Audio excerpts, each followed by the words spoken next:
Yes, people, you know the face, you know the name. Aaron here, back again with another video, a special one. Listen, the first of many, hopefully. I've got to give a shout out first to my guy Liaz. I've been watching a lot of these tier list videos, and I thought, this could be very useful for the end of the season. I've always wanted to do one myself, and here we are. Manchester United's tier list. This is every Manchester United player's season 2024-2025. And as you can see here, you got all the players, non-applicable, awful season, below average, decent season, good season, and excellent season. And like I said, big up to my guy Elias. He's doing incredible things on his channel. Make sure you follow him as well.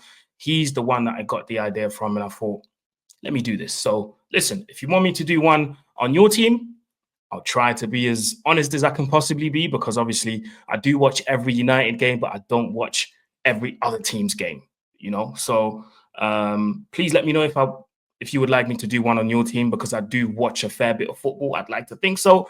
So this could be inside the Premier League. This could be outside of the Premier League, excuse me.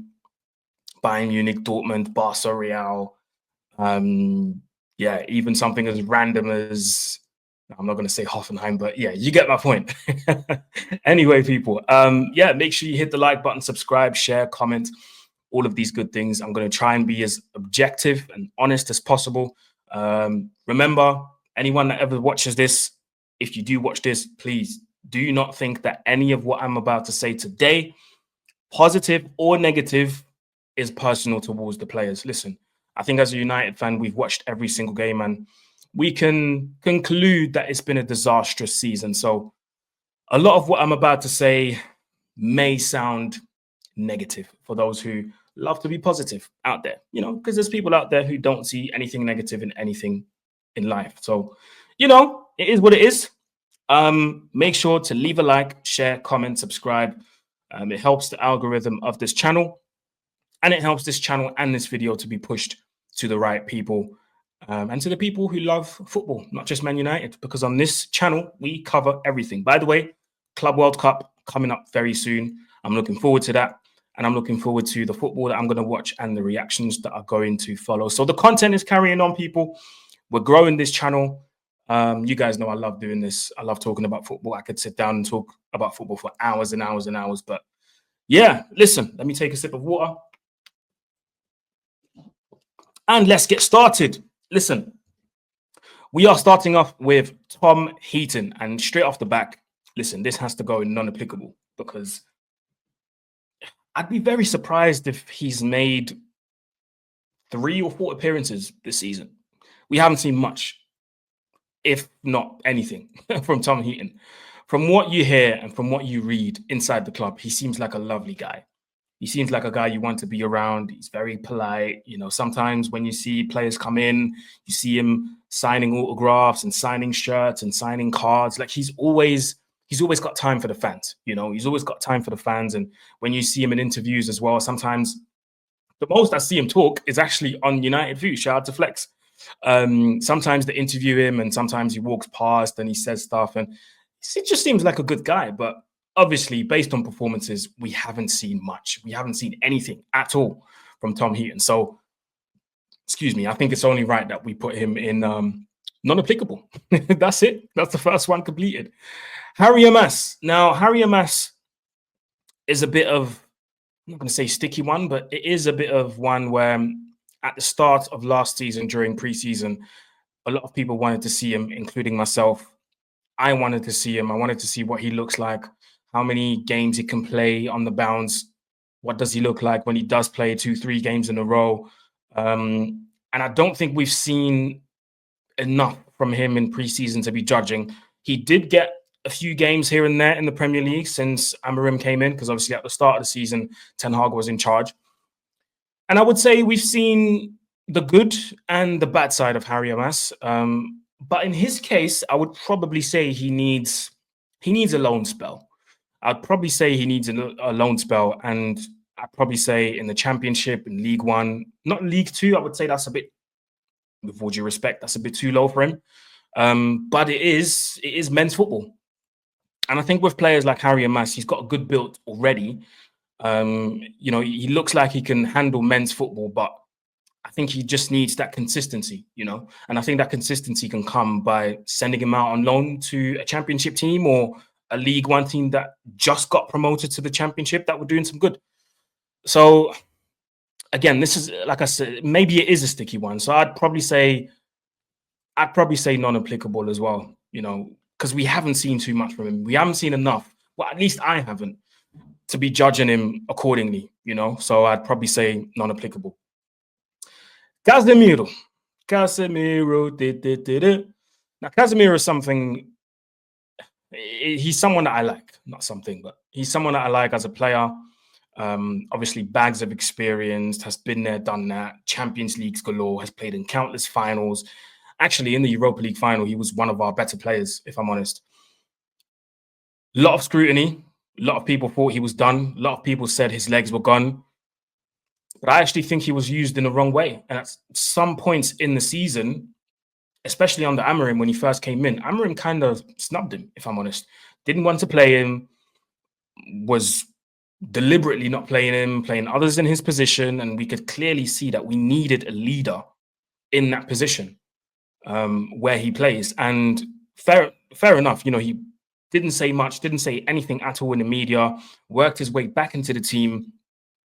Worked his way back into the team. Amorim kind of stumbled upon the fact that, I know how to use him now, which is what he said, actually. And that's when you saw the best of Casemiro, getting stuck in tackles, winning the ball back.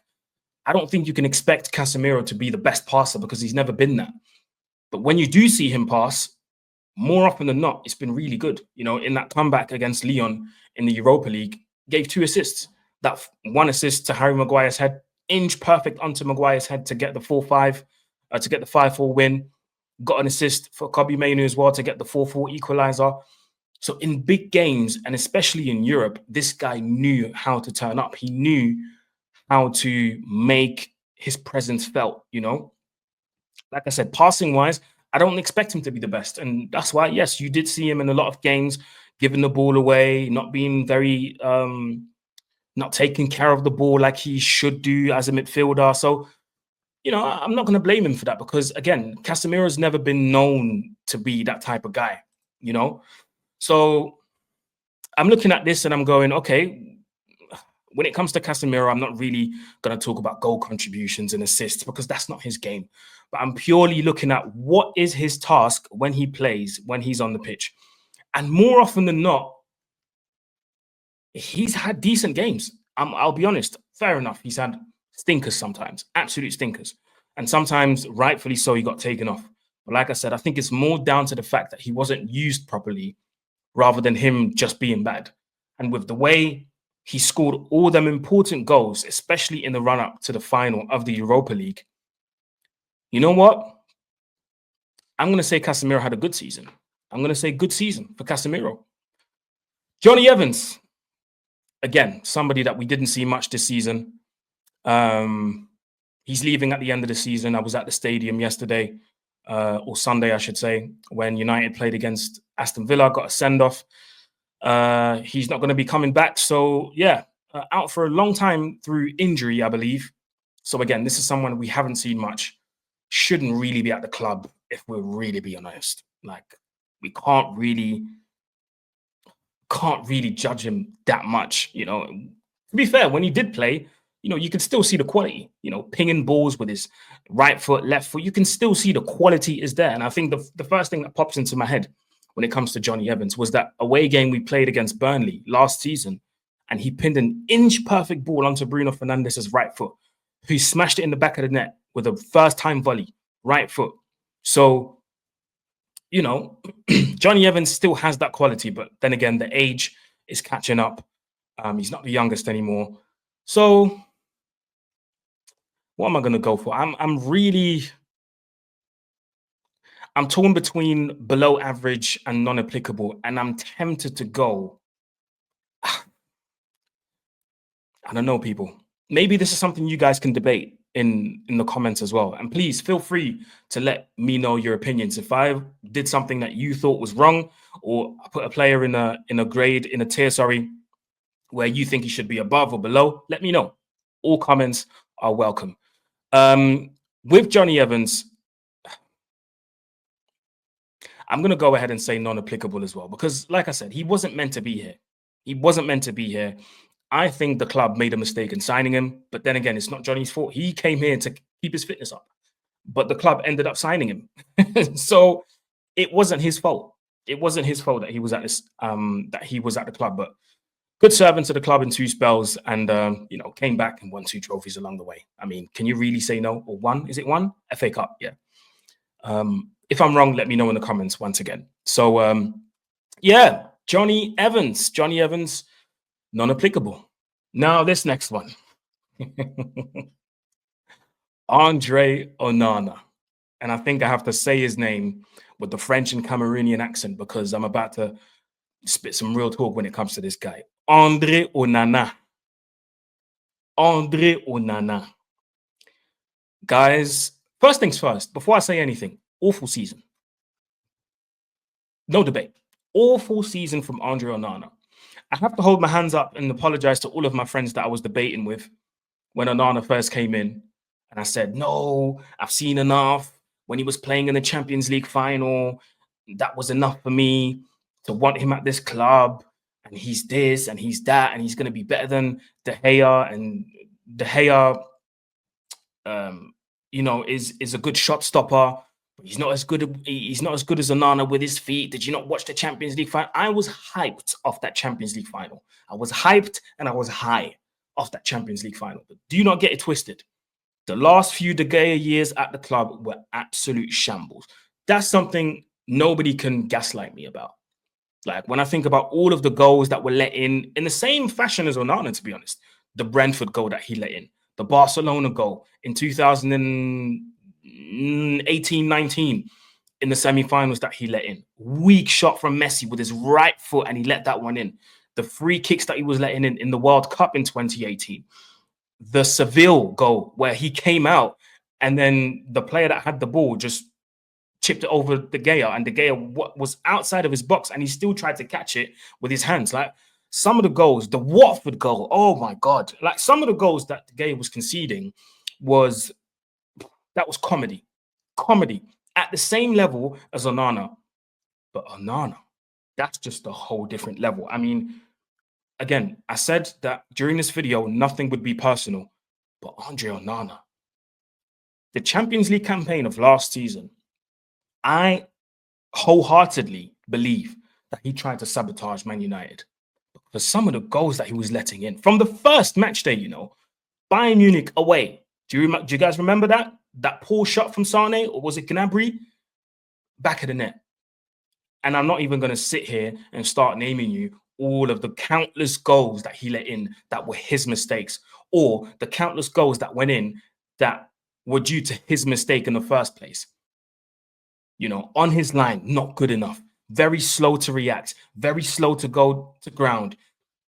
It takes him like a second or a millisecond to realize the ball is going towards the back of the net. And that's when he jumps. Like, guys, when I tell you, it's absolutely crazy what I've seen this guy do. It's absolutely crazy what I've seen this guy do for the football club, and not in a good way. So Andre Onana has to go into awful. And obviously, you don't know whether these reports are true or not, but reports are coming out, or were coming out, that he was planning to go to the club and have talks with the club, with his agent, about the 25% pay cut that's going to follow because we didn't qualify for the Champions League. Excuse me, Andre. What? Yeah, the less said, the better. The less said, the better, innit? So, listen, Andre Onana, awful season. And that's not even a debate. Honestly, that's not even a debate.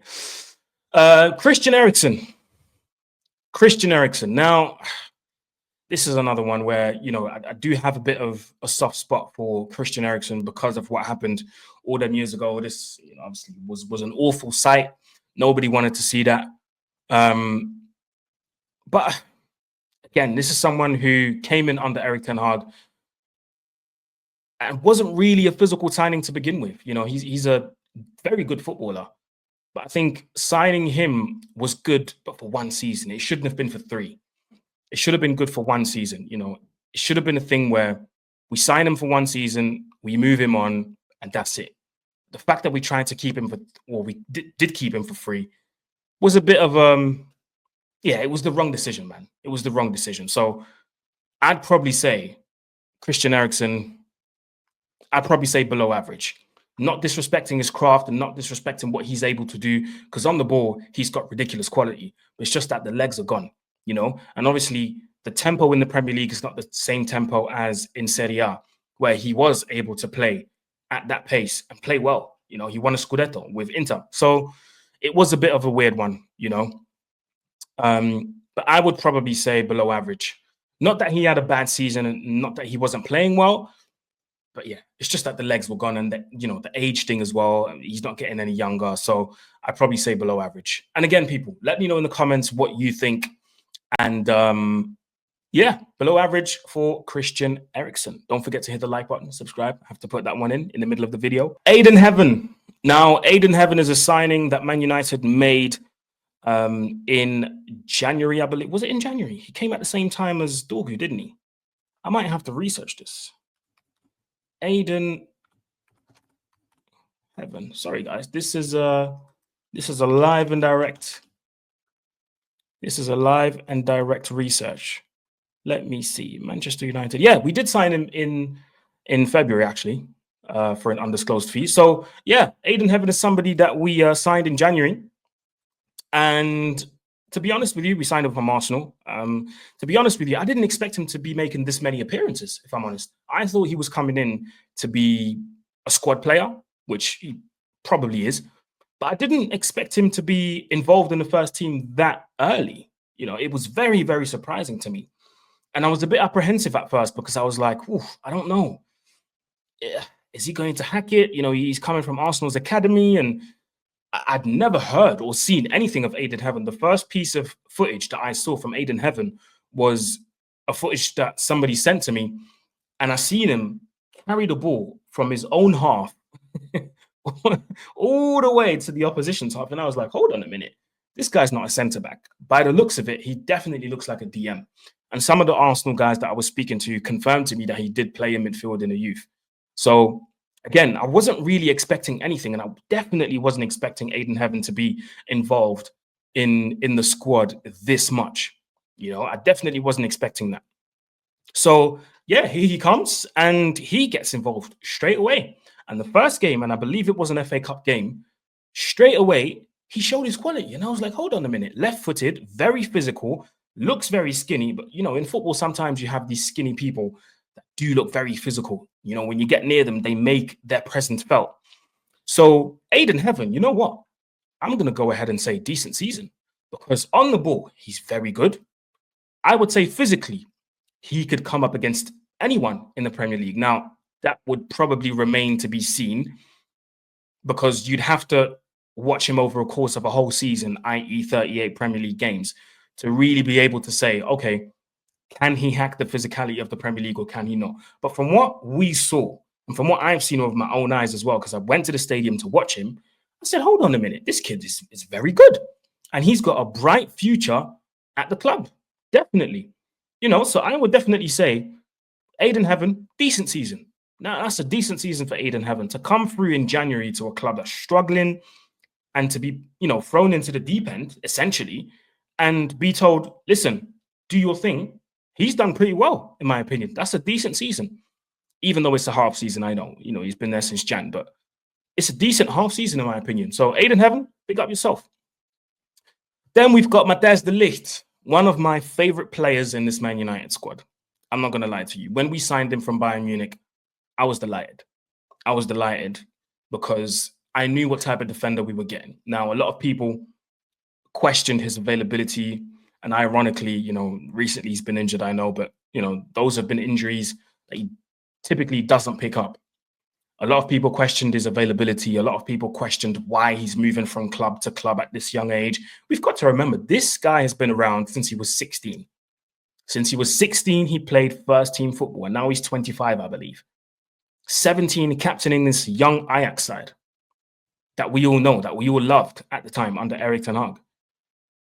Like, it was crazy to know that he was only 25 when we signed him.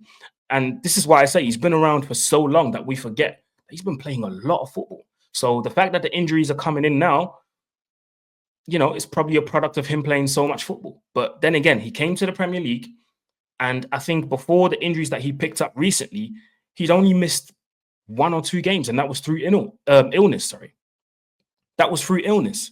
So the whole narrative that De Ligt misses games, because that immediately was thrown out the window.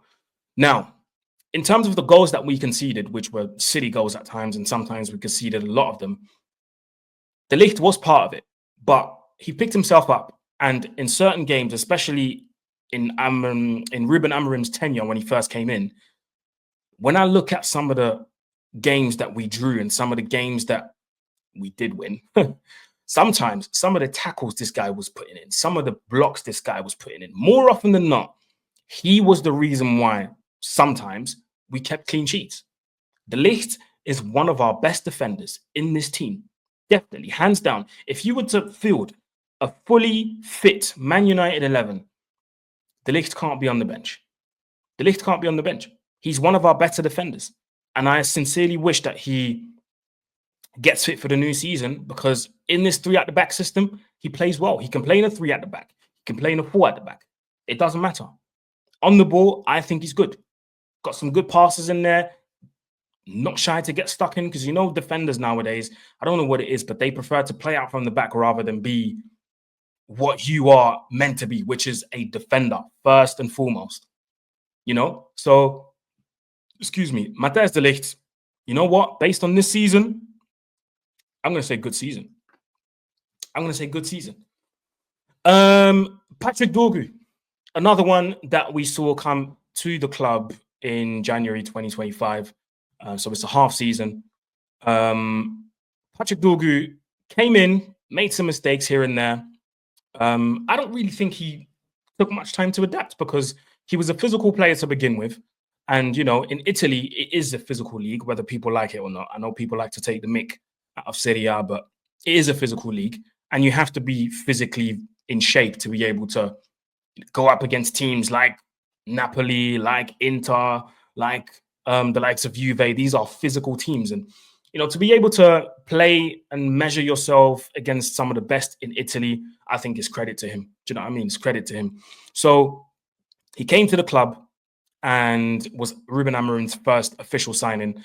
And I think he's done quite well. You know, I think he's a player that still needs developing, of course. He's still a bit raw, has a few mistakes in him.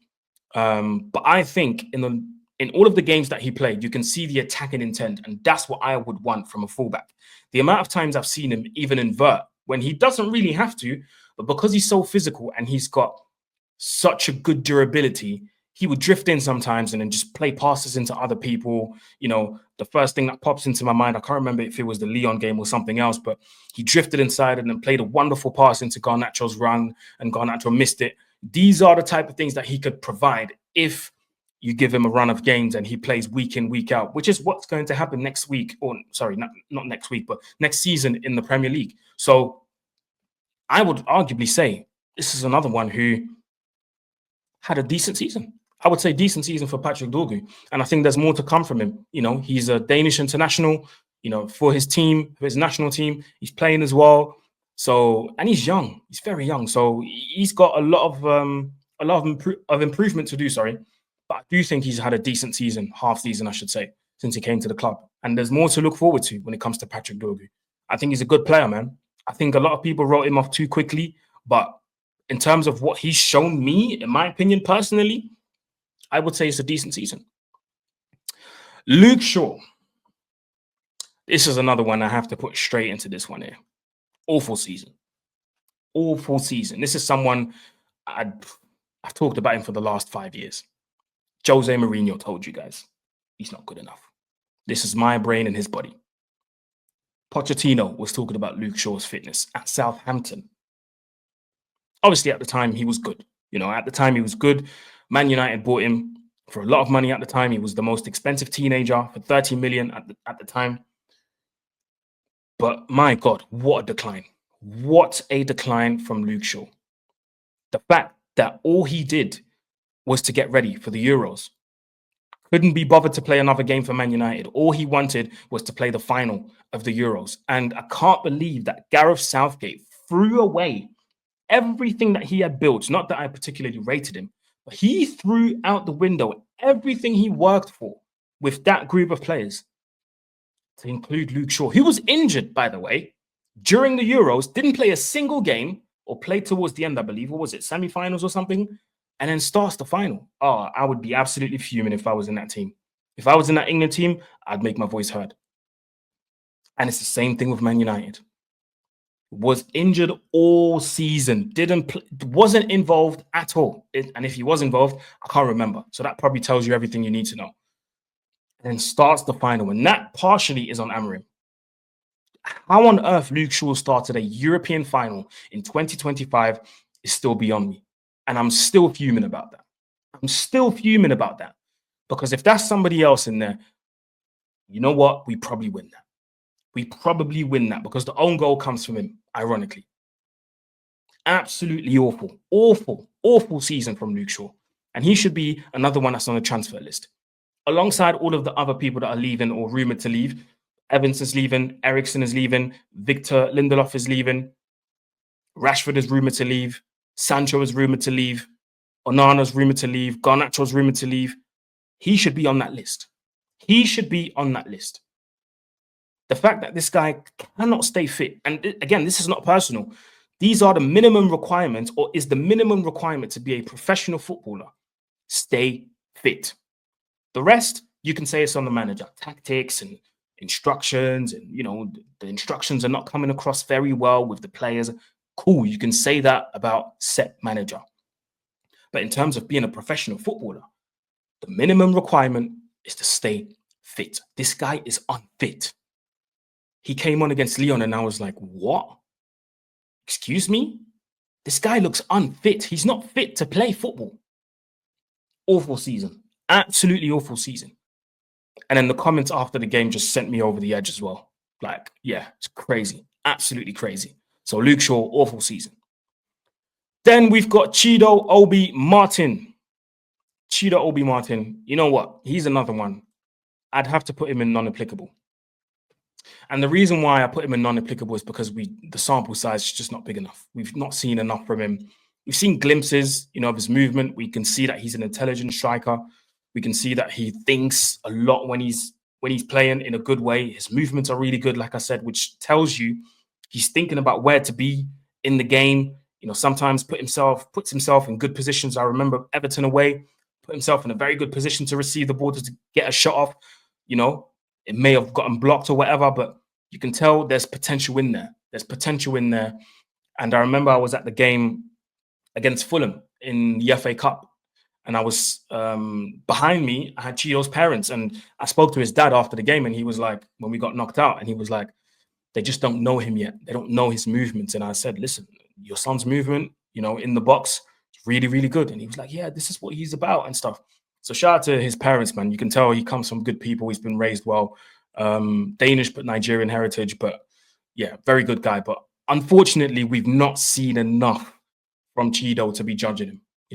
I know he's played minutes here and there, and in the last game as well on Sunday he played, but I think, yeah, it's just not enough. It's just not enough for me to be judging. So big up Cheeto, though. I think he's another one that needs a loan spell, I would say, with the amount of forward players that are coming in next season. Or he could stay at the club, but then play in the under-23s, and then when the Carabao Cup comes around, which apparently we're in for since from the second round, I'm hearing, or third round, which is ridiculous, by the way. You could play Cheeto in that round. You could play Cheeto, play him against the lower league teams in like League Two and stuff, and give him a run. Let him test himself in men's football from the start. I would do that. I would do that. Got nothing to lose. Next season, only the Premier League that you've got to worry about. So I would do that. So yeah, big up Cheeto, though. Big up Cheeto. Okay. Now we got one that people probably have been waiting for. Alejandro Garnacho. Obviously, in recent times, I've not been the biggest fan of him. In general, I'm not his biggest fan because of the sheer arrogance in a negative way and the sheer selfishness as well. I think he's a very selfish player um, who very much looks like he plays for himself. I don't doubt that he can be a good player, but the attitude sometimes determines how you play as well. And when you have somebody like Garnacho, who, and this is where I come back to Patrick Dorgu, when you have someone like Garnacho who plays on the left, in the left hand, with Dorgu overlapping 2-3 times a game, but he ignores him, like flat out ignores him. I can't rock with players like that. I can't, because there's a difference between you being an absolute shooter. Like, as soon as you cut in, people know that's a goal. You know, people like Yamal, people like Robin, you know, as soon as they cut in, because, Garnacho likes to cut in and shoot. As soon as they cut in, you know where that ball is finishing. You know, there's no debate. You know where that ball is finishing. But I feel like with Garnacho, he tries the same thing over and over again with no real success rate. People ask, or people tell me, well, Aaron, he's got 20 GA. Well, that's because he takes an average of 6 to 10 shots per game. Per game. When he dribbles, he's got the lowest dribble success rate, by the way. And that coincides with what I've been telling about Garnacho to people. And I've said he dribbles into dark alleys. Like, when he's dribbling, he looks down. He's not looking up to see what's going on around him. He dribbles with his head down. He dribbles into dark alleys. There could be 1 guy, 2 guys, 3 guys, 4 guys in front of him. He's still going to try and shoot, which makes no sense whatsoever. Like, at least get some space off, even a little bit of space, so that you can get your shot off. He just wants to shoot regardless. I wouldn't be surprised if he's got the highest shots block rate or something like that. He has to be up there with some of the most shots blocked in the Premier League, because the amount of shots he tries to take in the game without looking, whoever's around him, he doesn't care. He will get that shot off. But because he looks busy, people think it's quality. People think that looks good. People think that looks good. His decision-making, and again, I'm going to talk about his decision-making, then I'm going to say what I want to say. His decision-making is not the best at all. How many times have I seen Garnacho being put through in front of goal, 1v1 against the goalkeeper, and miss or make the wrong decision? Instead of slotting it in, he wants to chip it. Being in front of the goal, receiving the ball, everybody knows when you shoot, hang over the ball, he wants to lean back, and then the ball goes into Rose Ed, the Tottenham game, away. That chance, don't know how he missed that. And this is where the argument that people tell me comes in. Yeah, but Aaron, he's 20, he's going to improve. And this is where I'm going to use what Mourinho said about Rashford years ago. Mourinho said about Rashford, it's one thing to be young, but it's another thing to be young and play a lot of football. Garnacho's played a lot of football. And you know what? I'm just going to wheel up the numbers very, very quickly, for you guys while I'm doing this. Because the amount of games that this guy's played is ridiculous. I'm looking at the games right now, yeah? Cool. So, Premier League season 2024-2025. He's played 36 games in the Premier League. Let's just take the Premier League because European competitions don't matter anymore. 36 Premier League games, right? Let's go to, where can I go back here? 1 second. Here we go. There we go. So 24-25, Garnacho's played 58 games in all competitions, 36 in the Premier League. 2023-2024, so last season, he played 50 games across all competitions, 36 again in the Premier League. In fact, he scored 1 more goal last season than he did this season. 6 this season, 7 last season. Cool. The season prior to that, 22-23, 34 games across all competitions, 19 in the Premier League. This guy's played a lot of football. And for someone who's played a lot of football, I expect someone who's played a lot of football, and I would assume that when you do play a lot of football, you've been put in that position more than once. And I'm talking about the ball is being played through to you, you're 1v1 versus the goalkeeper. I'd like to think with 50, 54, and 34 games in all competitions. Was it? No, 58, 54. Am I chatting rubbish? I would like to think with 58 games, 50 and 34 games played, respectively, in all competitions across the last 3 seasons, including this one, you've been put in that position 1v1 so many times, whether it's in game situations or in training. So I'd like to think that because you've been put in those positions multiple times, even if in the beginning you missed a lot of chances, I'd like to think that has improved by now, but it hasn't. And for me, that's not down to age. That is not an age thing for me. The fact that he keeps missing 1v1s, it's not because he's 20, it's because he's not making the right decision. And on top of that, you've got the arrogance that is just absolutely through the roof. I mean, the recent comments after the Europa League final, I don't know why he was talking like that. I don't know why he was talking like 10 clubs are ready to sign him, because I don't think that's the case. You know, I know one club will sign him. We don't know which one, but a lot of clubs will be looking at you and going, we don't want that. We don't want that.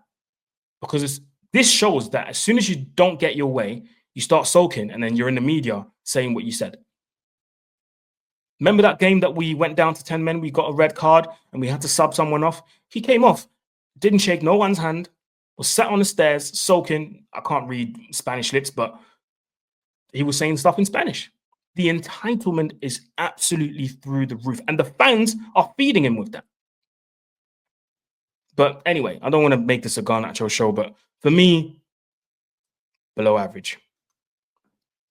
Below average. Amad Diallo. Now, this is a bit more positive. Amad Diallo, superstar. I keep talking about this guy. You see when people say, build your team around X, build your team around Z. This is the type of player Man United need to build their team around. And once again, he's shown that. He was out for so long. He came back against Bilbao away in the semi-finals.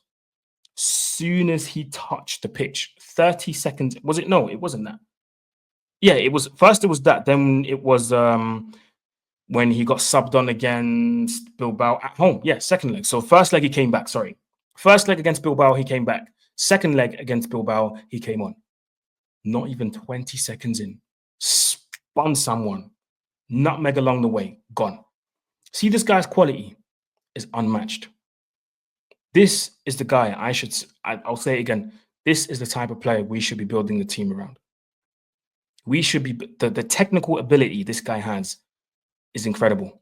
And people have told me before, technical ability is not everything. It is everything. Because if you don't have a first touch, you can be a goal scorer. But more often than not, you're going to miss so many chances. When you're a forward player, technique is so important. And when I say technique, I don't mean skills. I mean being able to control the ball properly, being able to shoot properly, decision-making, hit the ball precisely. You train every day for 2 hours. But then you've got people that just naturally have it. The close control. When he drives with the ball, you know something's happening. On Sunday, when we played against Aston Villa, I know he started on the right 10, but then when he moved to right wing back, because Mazawi and Dalot were injured, when he moved there, every time he had the ball and he drove forward towards Matty Cash, you knew something was happening. You knew something was happening. Yes, he might get blocked. Yes, he might get taken the ball off him. But you know something's happening. And he's got an eye for a goal. He can smell it. He can smell it, man. Honestly, man, Amad Diallo, despite the injury that kept him out for a long time, I'm going to go ahead and say good season. Good season for Amad. Good season. Altay Bayinde. I'm going to go ahead and say below average. Below average season, because he hasn't always been fantastic. I.e. the last game. That last game, I don't know, man. I don't know. It's not been good. It's not been good. But I do think he was better than Onana at certain points. And I do think that there are more moments that you can remember from Bayinde where you can go, oh, we won this game or we did this because Bayinde done that. And that was the Arsenal game in the FA Cup. That, whether you like it or not, whether people are going to remember it or not, they are going to remember the penalty save. They're going to remember that. The penalty saves, I should say, because there was 2 of them. They're going to remember that. Now, that howler in the last game, fair enough. But I'd like to think it wasn't an awful season. So below average. I would say below average. Cool. Diogo Dalot. Diogo Dalot, I was a fan of him early on when he came to Man United, but I feel like over time, he's been getting worse and worse.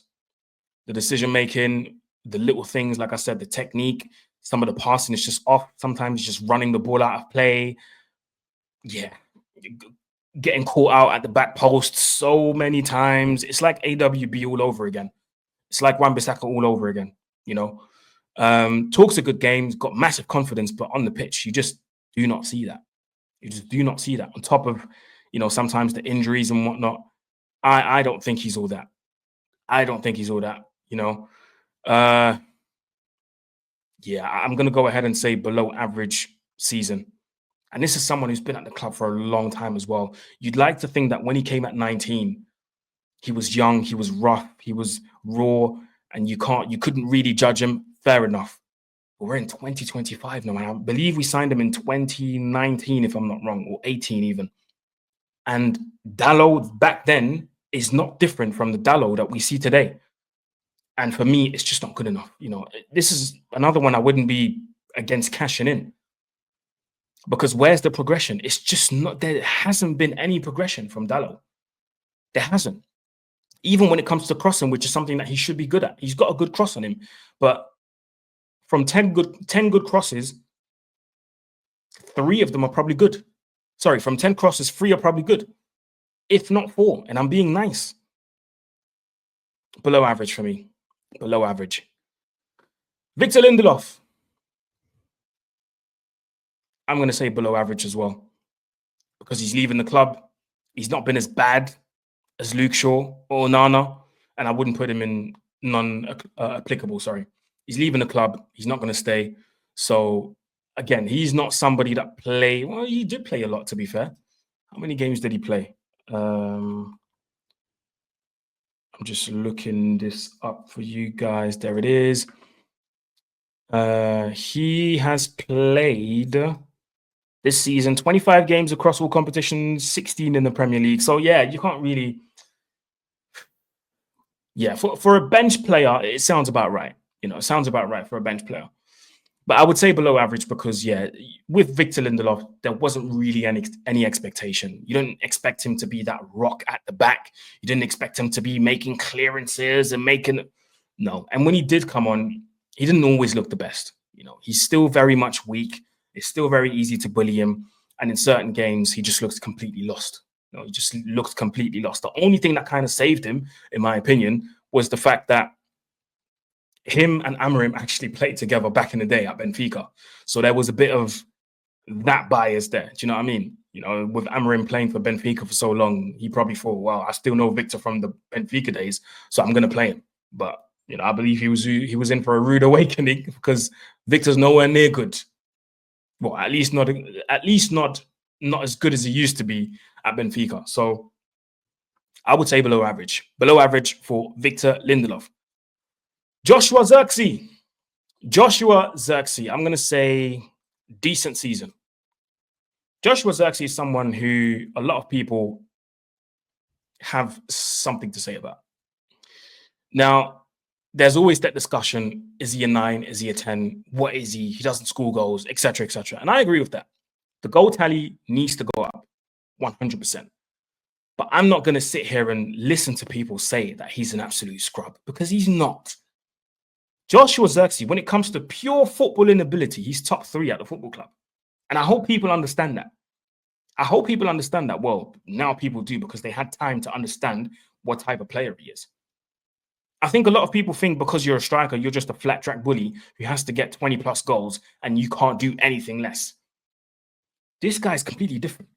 On the ball, he's got such good feet when he plays football. He's so aware of what's going on around him. Now, don't get me wrong. Did he have an awful start to the season? Yes, he did. However, taking him off the way Amorim did after, half an hour against Newcastle at home, that was the wrong move. That was the wrong move because I've literally watched some of the players that I've already put in tears here, yeah, stink it out week after week after week for 90 plus minutes, and Amorim didn't do nothing. So I think his treatment was very, very unfair. But I also, at the same time, have to applaud. I have to applaud his resilience to come back, his resilience to keep playing, to not leave the football club because there was rumors of him leaving, to not leave the football club, to stay, to fight for his place, and to show people that he is a great footballer. A great footballer, you know? So I have to give it to him. Big up Joshua Xeraky, and I hope this continues. But this season has been a decent season, and I expect to see more from him next season. Next season, I'll be a bit harsher on him because I know now what type of footballer he is, and I know what he can bring to the team. The goals have to go up, and the performances have to be constant. So big up Xeraky, man. Big up Xeraky. Rasmus Højlund. I think it goes without saying. And I say this in the nicest way possible. I don't think I've seen a worse striker than Rasmus Højlund at the football club, at Man United. That will go down as one of the biggest flops, if not the biggest flop at this football club. And the thing is, some people, it takes them a year to realize how bad someone is. It took me 3 months. After 3 months, I was like, nope. I said, nope, that ain't it, y'all. That ain't it. That ain't it, y'all. Because, I mean, I sat here countless times and told you guys about Rasmus Højlund. But how you're not able to control a football at the highest level, how you spend more time on the floor than you do standing up, whilst being 6'2", 6'3", a very strong, big guy. I do not understand. He looks like he's going to trip over his own feet and the ball every time you play it into him. And this, ladies and gentlemen, is the result of fast-tracking players to professional football.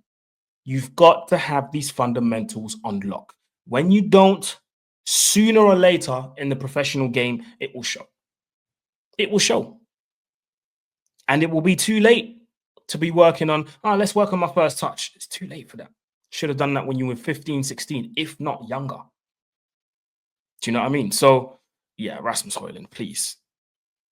For yourself and for the club, part ways, please. Just please. Nus Mazawi. Nus Mazawi, good season. Bargain. That's probably what I can say. I can't believe we got this guy for 12 million pounds or euros, whatever that was. Peanuts. Absolute peanuts. The guy's fantastic, man. Honestly, as a defender, as a footballer, yes, he was a bit shaky at times. But when it comes to defending, and he's another one. He's like that. He's got strength. People questioned whether he was going to be able to hack the Premier League. Well, there's your proof. Nus Mazawi is one of Man United's best players. On the ball, second to none. Second to none. Definitely someone we should keep in the squad and build with. And again, his versatility speaks for itself. Right centre-back, right back, right wing-back, which I'm not really a fan of because he doesn't go as forward as much as he does when he's a right-back. But I'm definitely a fan of him. Definitely. Nus Mazawi has had a solid season. I believe. I do. You know, if you believe otherwise, please let me know in the comment section. But I believe Victor Mazawi, I believe that Nus Mazawi has had a really good, well, not really good season, but has had a good season. I would say so.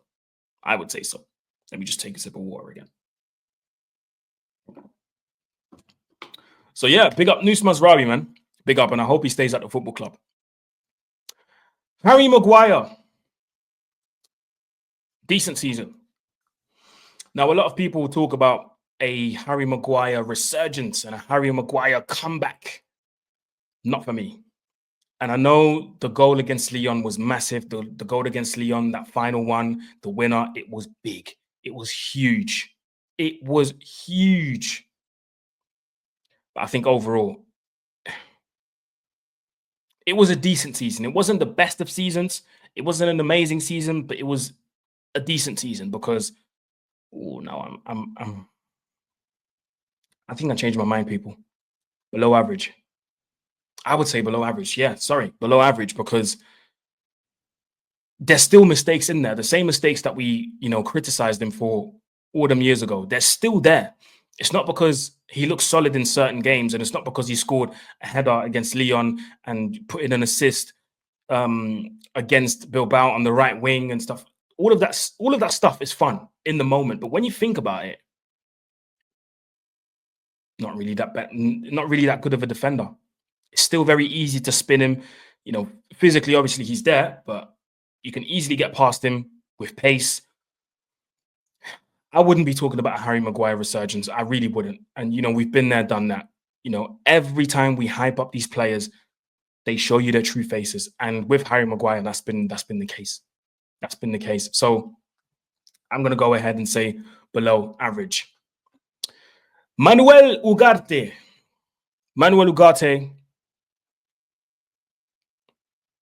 I'm going to say awful season, man. I'm going to say awful season. I've not been a fan of him since he came in. And I did say when Erik ten Hag was in charge, a new player is not going to mask coaching mistakes. It's not going to do that. And it's probably still the case with Amorim as well. I know people talk about his ball, his ability to win the ball back. And he's got one of the highest percentages of winning the ball back in the Premier League. But that's because he wins the ball back after he gives it away. More often than not. More often than not. I would probably, no, not for me. Not for me. Gives the ball away way too much. And as a midfielder, I don't know about you guys, but in the modern game, especially as a midfielder, you have to be able to be secure in your passes. You have to be able to pass the ball, and I don't have to worry about you passing it to the opposition rather than passing it to me, your teammate. I have to be able to trust you with my life. That pass that you play reaches me safely, not bobbles and doesn't, deflect off someone. No. But way too many times he wins the ball back, boom, gives it away straight away. Then wins it back again, then boom, gives it away again. Not for me. I'm sorry. Awful season for me. Awful season. Eriksen. Now, he's another one. He played a couple of games. I would say, is it 2? Yeah. But I would probably say not applicable. Seems like a good lad, though. Seems like a good lad. Seems like he's got some quality that he can show. But yeah, I'd probably say non-applicable. He's still a youngster. Could probably go out on loan as well, I would say. So yeah, big up to Eriksen. Looks like a really, really good defender, though. I particularly liked the performance in the Premier League against Wolves. I was there and I watched him. I was like, yeah, he looks good. Kind of similar to Heaven, in my opinion, but needs a loan spell. Lenny Yoro. Oh, now we're talking. Good season. Lenny Yoro. Obviously, got baptized in the Premier League, like every defender, because Suleimana, that game against Southampton, he got absolutely ripped to shreds. But listen, Lenny Yoro has picked himself back up since came in, had to picked up that injury, had to miss out on a few games. But since he came back, Lenny Yoro has been absolutely fantastic. Yes, again, he's been part of a defense that leaked a lot of goals. But every time he picks up the ball, I feel like something's going to happen. He's another one. And what I particularly liked in Lenny Yoro, and this is something that I like in general, is the fact that every time he gets the ball, he wants to drive forward. If he does have space in front of him, he'll drive forward and look for options and ask, who wants the ball? Who wants it? Who wants it? Let me play it to you. I think he's a fantastic defender, and there's a reason why Real Madrid wanted him. People said we overspent on him. This is why we spent the money that we spent, because Lenny Yoro is a fantastic defender. He's the future of French defending. The future, 100%. 100%. Lenny Yoro is a fantastic defender. On the ball, I think the technique is good. He's got the pace on him. He's very good at, I don't want to say recovery pace, but when you've got the ball and you're going in a foot race with him, he'll put in a fantastic tackle. That's something he's very good at as well. The timing of his tackles, Very, very good. Very long legs that can reach even when he's late. Manages to tackle the ball, get the ball away from someone. Very strong. You know, you don't really see him get bullied. You don't really see him get bullied. So I'm a big fan of Lenny Yoro. And this season, being his first season at the club, coming from Lille, very good season. Oh, sorry, good season. So I would say good season, Lenny Yoro. Oh, another one that people have been waiting for. Bruno Miguel Borges Fernandes. That's his full name, by the way, for those who don't know. This is going to be controversial. I can feel it. This is going to be controversial. And you know what? If it wasn't for that Europa League final, I would have said good season, you know. I would have said good season. But that Europa League final, I'm sorry, that was the most important game in Man United's recent history. And he didn't turn up. Decent season. People always tell me, especially this season, if it wasn't for Bruno Fernandez, we'd be relegated. I'll go one step further. If the season was 5 games longer, we'd be relegated with him. So I'm not taking this as a win when people say without him, we'd be relegated. That's nothing to celebrate, in my opinion. I think I've expressed my feelings on Bruno Fernandez multiple times. But I stick with one point. In the big moments, when it matters the most, because certain big moments, he does turn up. Lyon game, etc., cool. Bilbao, home and away, cool. But when it came to that big moment in the final, wasn't there. When it came to the big moment in Europa League final in 2021, wasn't there. Every time it matters, doesn't turn up. So I'm sorry. Listen, I've got nothing against him personally, but I just think I don't think he's the player that people make him out to be. I think he is replaceable. I think Man United can move on without him. And I think in a few years' time, there's not going to be as much talk about him as there is now. You know, in 20 years' time, nobody's going to remember that Bruno Fernandes had a fantastic game against Ipswich on the 20th match day of the Premier League. No one is going to remember that. But what we will remember is the final of the Europa League against Tottenham Hotspur. Man United lost, and Bruno Fernandes, the captain, didn't turn up. That's what people are going to remember, because finals impact people. Impacts, that's what we're talking about. I'm sorry, not for me. Not for me. It wasn't an awful season, though. It was a decent season. But then again, he's had decent seasons since he came. Because really and truly, okay, Carabao Cup, yes. Didn't score any of the goals. Wasn't decisive. FA Cup, cool. Didn't score any of the goals. Wasn't decisive. So in the big moments, if anything, others turn up before Bruno does. Hasn't, hasn't led us to a Premier League title. Champions League, well, forget it. People keep saying, yeah, but he has to be surrounded with different players. He has to be surrounded by better players. Manchester United surrounded Bruno Fernandes with arguably, the best player of all time in Cristiano Ronaldo, and it still didn't work. So what now? What now? Decent season for me. Decent season. But if you disagree, let me know in the comment section below, people. Let me know. All comments are welcome. Mason Mount, awful season. It was a bad transfer to begin with. I don't know what Erik ten Hag was thinking. And I don't know what it is with Amorim shoehorning him into the starting 11 again, another one, in the final. As much as I say what I say about Garnacho, playing Mount in the final was a mistake. That was a categorical error. Shouldn't have happened. Because ultimately, he didn't really contribute to anything. Mason Mount, I think there needs to be a solution found by the club. Either a loan spell with an obligation to buy, or a loan spell with an option to buy. Because it's not working out at Man United. Clearly, it's not working out. It is not working out. Injured for 2 years, and now in his second year, it's now that he came back fully. Because he came back once, then got injured again. It just isn't working out. I'm sorry. It's just one of them where it's not working out. It's not working out, and he's not really having an impact the same way he would have had or he had at Chelsea. Wrong transfer. Wrong transfer. I think the club need to take an L on this one and go, yeah, we made a mistake here. We made a mistake. So yeah, awful season for me. Sorry. Kobbie Mainoo. I hate to do this to my guy, man, but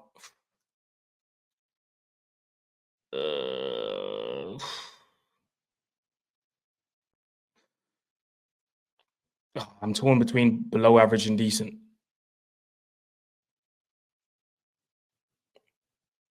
Below average, but not because that's his fault, but rather because, again, he's someone that's massively misprofiled, especially since Amorim came in, and it looks like Amorim does not know what to do with Kobbie when it's very simple. Put him in one of the 10s, and I just don't understand how Kobbie Mainoo is not getting the same amount of opportunities as someone like Garnacho. Personally, I don't understand that, because Kobbie has a better composure when he scores. You just look at the composure when he scores. Wolves away last season, the way he nutmegged people, shimmied, and then just guided it into the back of the net. Do you see the finishing that he's got? This is someone who knows how to finish. So why not put him in a position where when he does have to finish, he can do it properly? Leon, the comeback, when he scores the 4-4, the way he shifts it quickly to his right with the outside of his foot, and then again, good finish. This is someone who knows how to finish, who's a threat in the box. Why not put him in the position where if he finds himself in no situation in the box, he can finish properly? I just don't understand that. I don't understand why Ruben Amorim's not doing that. I don't understand. So I've put him in below average, not because he's had a bad season, but he's been massively misprofiled. And again, I'm starting to get concerned because there's way too many rumors of him leaving now. Whereas this is someone just like just like Ahmad, this is someone the club should be building around. You know? So yeah, I hate to do it to my guy Kobbie, but below average, but God willing, next season we'll be back. Big up Kobbie. Need to take some water again.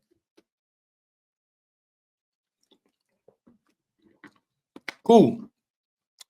Toby Collier, sorry. Didn't see much from him as well, because I'd probably put him in non-applicable, but I remember him being a very good squad player. Was it under Ten Hag or was it last season? I can't remember. Is it this season? Let me actually have a look. Toby Collier, there he is. Toby Collier. This season he's played 13 games. Okay, so it is this season, yeah. He's played quite a lot of games, 6 Premier League games. And I remember the games that he was playing, and I was like, he does look like a polished, nearly polished standard Premier League midfielder. Doesn't mean that he's not good. I think he's decent. But again, the sample size is just not enough for me. And I don't want to say he's had an awful season, below average, decent. No, none of that. But I think with more opportunities, and I know he had an injury as well, with more opportunities, I think he can have a good season. So Toby Collier, big up yourself. Lisandro Martinez, Licha. Let's not lie to ourselves. This is an awful season for him.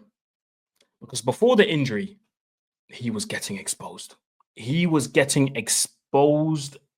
Time after time after time.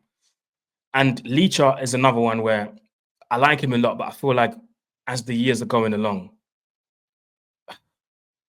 it's like he's getting worse. He's not the Licha that we signed when he first came to the club. It's like he's a different Licha.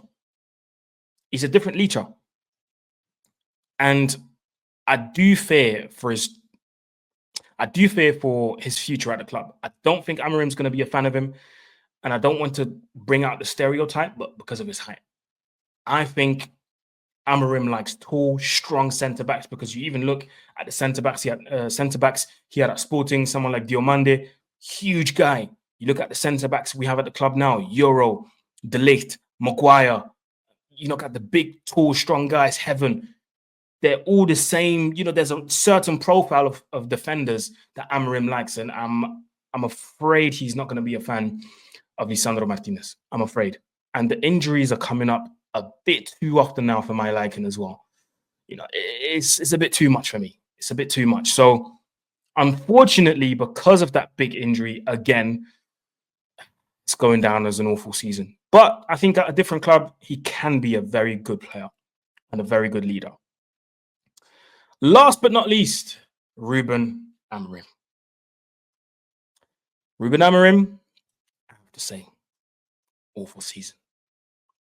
Now, I know the club is backing him and I know he's staying, but you have to call a spade a spade. It's not been good. Since he came in, he had a few wins, but ever since, it's just been downhill. And I'm not saying he has to change his system completely, but you have to be able to adapt. When I say adapt, I mean little tweaks here and there, choice of personnel, especially in finals. In finals, sometimes, in finals, you can say, you know what, my plan? Out the window. I want to win this trophy.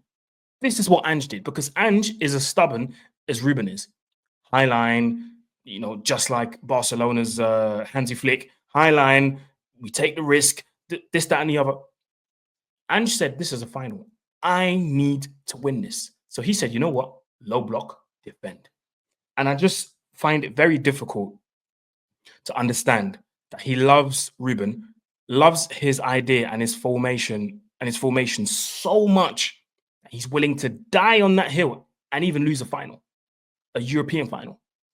But, you know, he's shown that he really is willing to die on that hill.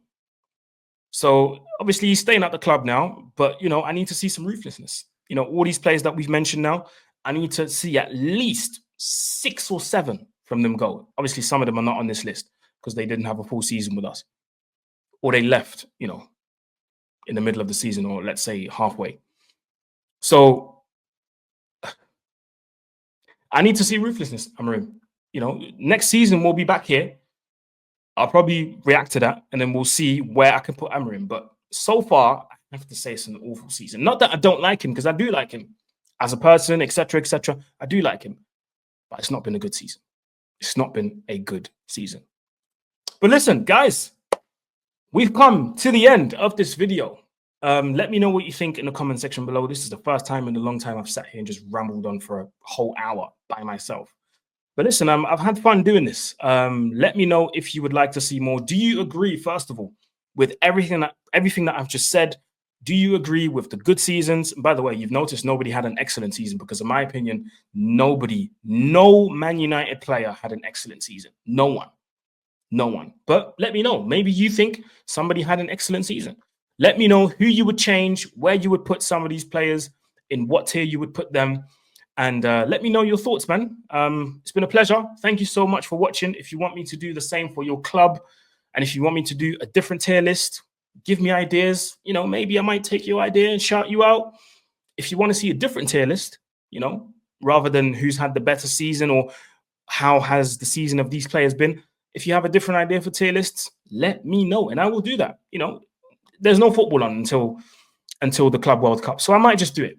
Do you know what I mean? So yeah, thank you so much for watching, guys. I appreciate you guys so much.